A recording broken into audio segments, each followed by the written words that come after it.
आपके बातचीत की, आपको क्या मिला और क्या करने वाले हैं किसानों के हक के लिए? भैया मैं अभी बहेड़ी से आ रहा हूँ।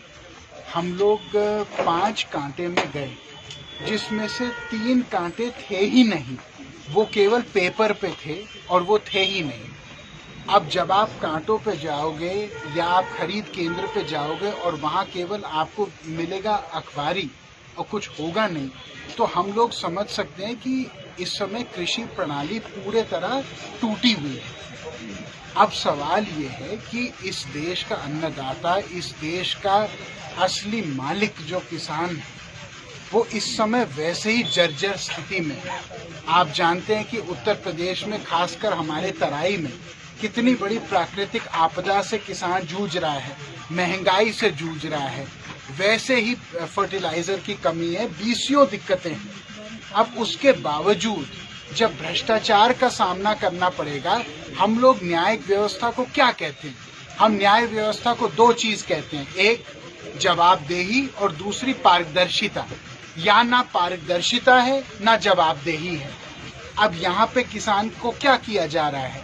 ये सारे किसान जो यहाँ पे आए हैं, ये एक को बोल दीजिए अगर मैं गलत कह रहा हूँ, ये सबको इनकी चीजों को बुला के, इनको तंग करके, इनके चीजों को रिजेक्ट किया जाता है, मना किया जाता है, और झूठे कारणों से मना किया जाता है।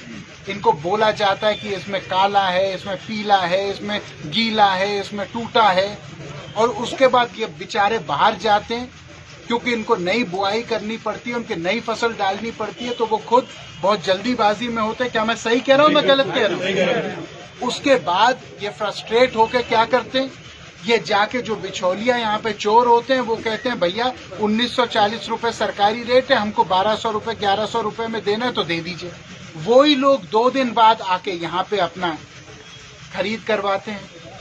तो देश किसानों के बल पे चल रहा है, लेकिन किसान का कोई हिस्सा क्या देश की व्यवस्था में नहीं है? हम लोग नागरिक के रूप में आए हैं, जनप्रतिनिधि के रूप में इस समय मैं नहीं बोल रहा। मैं इस देश का एक नागरिक हूं और ये सब मेरे भाई हैं। क्या हम क्या चाहते हैं? हम वही किसान देखना चाहते हैं जिसकी रीढ़ की हड्डी दिख रही है, जिसकी हड्डियां यहाँ, जो नंगा भूखा है। हम वही किसान देखना चाहते हैं अपने देश में, जो 1920 का किसान था।